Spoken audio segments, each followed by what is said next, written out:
C'est Yo Sport International. Aujourd'hui, on va parler du championnat mondial junior qui s'est amorcé hier.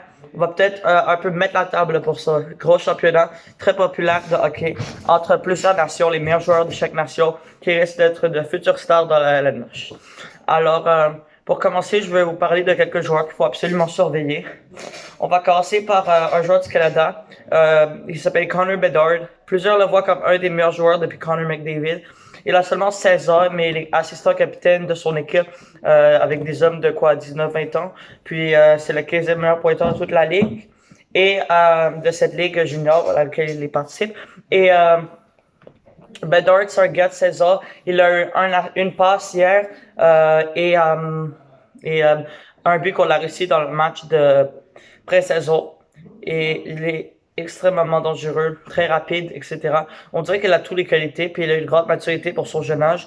Et puis je veux le voir jouer beaucoup de minutes demain contre l'Autriche. Je veux le voir être un des attaquants le plus utilisé, parce que de toute façon l'Autriche n'est pas une puissance mondiale au hockey. Il y aura pas trop de danger à les battre. Même si on fait jouer à des joueurs plus jeunes, plus de temps de jeu, ça devrait être correct. Aussi, il y a un autre joueur, lui, il va être repêché dans la classe de 2023. Matvei Mechkov, dans son cas, c'est un autre joueur à surveiller. Lui aussi, il vient d'avoir 17 ans, il est très très jeune, il a quand même dans la même classe d'âge que Bedard, ce qui veut dire qu'il va se faire repêcher la même année. Et là, ça va être très intéressant de voir lequel de Mechkov ou Bedard on va entendre son nom en premier lors du repêchage de 2023. Mais en tout cas, plusieurs voient ça comme ce que ça va être un gros combat de joueur contre joueur, un peu comme un Crosby Ovechkin. On voit Mechkov contre Bedard, le premier Ovechkin Crosby. Puis c'est quand même rare d'entendre parler de joueurs à un tel jeune âge. Puis eux, clairement, ils vont sortir 1 et 2, mais non, c'est pas lequel sort 1 et lequel sort 2. Mais parlons un peu de Mechkov. Donc là, il est similaire à Bedard, il est très jeune. Mais ce qui est impressionnant avec Mechkov, c'est qu'il joue dans la deuxième plus grande ligue au monde, la KHL, à un vraiment jeune âge. Puis il joue sur l'unité principale de la Russie en avantage numérique. Puis Mechkov connaît tout un tournoi. Il a eu deux buts et une passe contre le Canada dans le match de pré-tournoi. Et lors du match hier contre la Suède, il a marqué 2 buts en 2 minutes, même si c'était 2 buts plutôt bizarres, mais quand même. Donc il montre des choses très c'est un très bon espoir au fond de l'espoir en lui du côté de la Russie. Puis l'équipe qui va pouvoir le repêcher doit se considérer extrêmement chanceux. Et ce qui m'intéresse avec Mechkov, c'est son tir. Puis c'est aussi la même chose pour Bedard, l'autre jeune joueur de saison.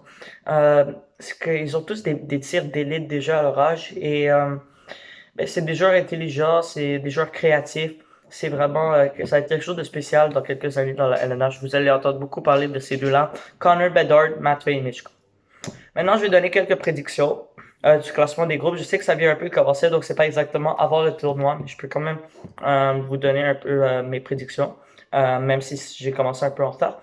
Dans le groupe A, qui est composé du Canada, de la République tchèque, de l'Autriche, de l'Allemagne et de la Finlande, c'est le groupe un peu plus faible. Il y en a un avec plusieurs bonnes nations, celui-là un peu plus faible, ce qui devrait donner des grandes chances au Canada. Moi, je pense que clairement dans ce groupe, le Canada est premier, puisque le Canada, c'est le Canada, puis ils sont très beaux au hockey, plusieurs jeunes talentueux. Je vous parlais de Bedard, mais il n'y a pas juste Bedard, il y a plusieurs joueurs qui vont jouer dans la Ligue nationale dans le futur. On a le défenseur Owen Power qui a marqué un tour du chapeau hier, Cooper Pelly qui avait 3 passes. On a un Mason McTavish qui est un très bon joueur de hockey, Shane Wright, le futur premier choix de 2022 que les fans de Canadiens souhaitent tant avoir. Donc le Canada devrait être premier, puis on comprend pourquoi. En deuxième place aussi, on peut comprendre comme quoi, bien sûr, la Finlande. On s'entend que dans un groupe comme ça, la Finlande a même des chances d'être premier de son groupe.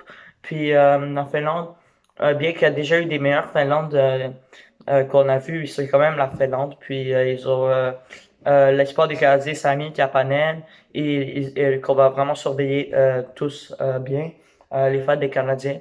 Il connaît un début de tournoi un peu difficile, il me semble, mais qui va probablement rebondir et montrer des belles choses. Déjà qu'elle est utilisée j'ai remarqué qu'elle a été utilisée en désavantage numérique lors du match contre l'Allemagne. Et celui d'aujourd'hui contre l'Autriche, je l'ai pas regardé, mais j'imagine que ça a été la même chose. Euh, Ils ont aussi des beaux défenseurs, comme une vraie Finlande. Ils ont Ils ont quand même Lambert qui va sortir très tôt dans le top 5 au prochain repêchage, probablement. Elenius, qui a marqué le premier but du tournoi. Donc, toute une équipe. Je sais pas s'ils vont aller loin, mais dans ces groupes, c'est sûr qu'ils sont deuxième. En troisième place, je vois la République tchèque parce que ils sont encore mieux que je le pensais. C'est une équipe qui travaille, c'est une équipe qui a du cœur. Et on les a vus prendre les devants 3-1 face au Canada. Puis ils vont encore continuer à faire ça, ils vont essayer le mieux. Puis c'est sûr qu'ils vont pouvoir battre les équipes comme l'Autriche et l'Allemagne. Donc moi je pense que les Tchèques vont être troisième de ce groupe. On va surveiller Jan Mysak, l'espoir des Canadiens, qui est le capitaine de cette équipe nationale. En quatrième place, là c'est la place tout juste pour aller en quart de finale. Je pense que ça va être entre l'Autriche et l'Allemagne, ça sera l'Allemagne. Parce que l'Allemagne est quand même allée au quart de finale, ils ont failli battre la Russie pour aller en demi l'an passé. Je sais que c'était une différente équipe, il n'y a plus Tim Stutzla, Peterka, etc. Mais il reste Elias, qui est tout un beau joueur. Et on les a vus, ils sont passés très près de battre la Finlande dans le premier match. Je trouve que ce tournoi, il va y avoir des équipes tough, des équipes dures à battre. Et l'Allemagne et les Tchèques, c'est des bons équipes. Et en cinquième place, les pauvres Autrichiens. Quoique quand même, ils peuvent être fiers d'eux. Ils ont marqué contre la Finlande aujourd'hui. Ce qui est quand même très très bien. Ensuite, dans le groupe B, c'est vraiment ça le groupe peut-être le plus fort. Le groupe où ça va être difficile de gagner des matchs. Il est composé de les États-Unis, la Russie, la Suède, la Suisse et la Slovaquie. Donc, aussi, toutes mes excuses, j'avais appelé la République tchèque, j'avais appelé la Tchéquie la République tchèque, mais en fait, il s'appelle officiellement la Tchéquie pour ce tournoi. Comme on sait qu'ils ont changé le nom de leur pays une ou deux années. Et dans ce groupe B, c'est un groupe très dur parce qu'il y a trois équipes aussi de rang mondial très fort. Il y a d'abord les champions de la médaille en ce moment, de la médaille d'or, les États-Unis. Il y a la Russie qui est toujours reconnue pour être une bonne équipe nationale qui était quatrième place au dernier tournoi. Et la Suède, c'est une équipe qui était déjà bonne, mais c'est même fortement améliorée dans ce championnat mondial. Donc en première place, c'est pas mal évident.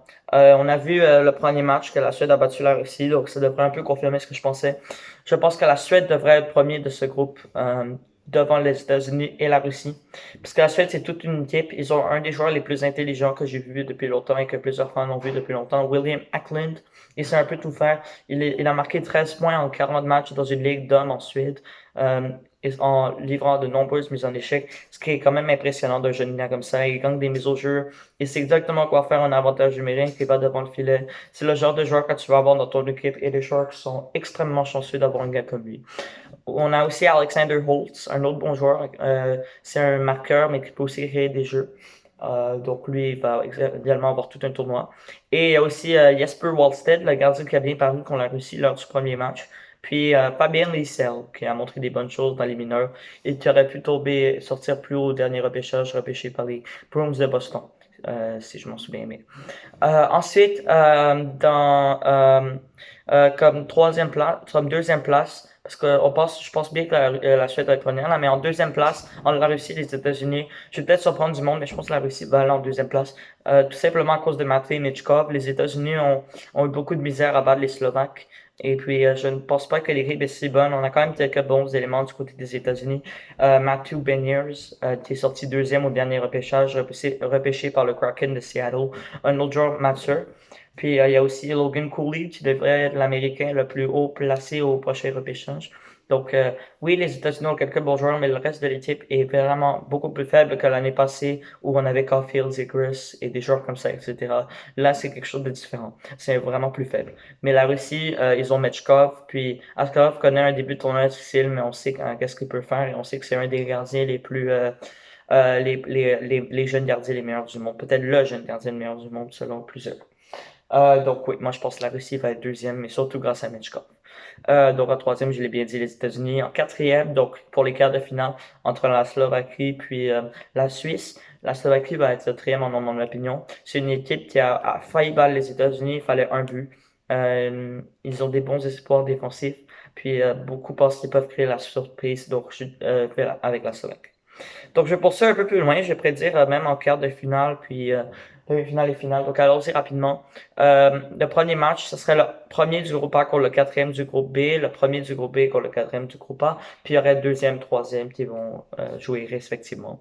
Donc, selon les prédictions, ça donnerait un match Canada contre Slovaquie. Ça donnerait un match Suède contre Suède contre Allemagne, c'est ça. Et ça donnerait États-Unis contre les deuxièmes de ce groupe, qui sont donc la Finlande, et un match Tchéquie contre Russie. Donc on va casser Canada, Slovaquie. Je pense que ça va être une victoire facile contre le Canada. Ça devrait être peut-être environ. Ça peut être facile là. Les États-Unis ils ont pas eu facilement, peut-être 3-1, quelque chose comme ça. Ensuite, ensuite pour l'autre premier et quatrième, donc Russie contre Allemagne, je pense que c'est un autre match que la finale, il y avait aussi ça l'an passé. Mais je pense que la Russie va gagner par la marque de. Ça va pas être facile pour eux, mais je crois quand même qu'ils ont un gros avantage. Peut-être 4-1, quelque chose comme ça. Puis ensuite, le match entre la Finlande et les États-Unis, qui va peut-être être le meilleur match du quart de finale. Je vois les États-Unis remporter à cause de l'expérience, à cause de ce qu'ils ont trouvé l'an prochain, mais je pense pas que c'est garanti. Puis au début, je pensais pas que les États-Unis allaient passer, mais voir qu'ils affrontent la Finlande, pourquoi pas. Et ça devrait être un match extrêmement fini d'ici, peut-être ça finit en prolongation. Et l'autre entre la Tchéquie, puis et un autre ensuite entre la Tchéquie et la Russie. Ça devrait être. Ben ça, je l'ai dit, c'est 4 pour la Russie. Puis l'autre entre ça aussi j'ai dit. Ouais, c'est ça, la Suède contre. Ok, donc la Suède contre l'Allemagne, ça devrait être la victoire de la Suède. Canada contre Slovaquie, ça devrait être une victoire du Canada. Puis Russie contre Tchéquie, ça devrait être une victoire de la Russie. Et pour le dernier match, Finlande contre États-Unis, ça devrait être la Finlande. Ensuite, en demi-finale, ça sera donc, ça donnerait, peu importe qui va être classé, mais je vois comme le Canada puis la Suède atteignent la finale. Et c'est les deux meilleures équipes du tournoi et ensuite on verra. Mais je pense que le Canada a un peu l'avantage là-dessus. Donc aussi pour les Canadiens, on sauvera Mishak, Tapanen et Misha Kapanen, puis oui, ça, Kaden Goldie, le capitaine du Canadien. Merci de m'avoir écouté et bonne journée.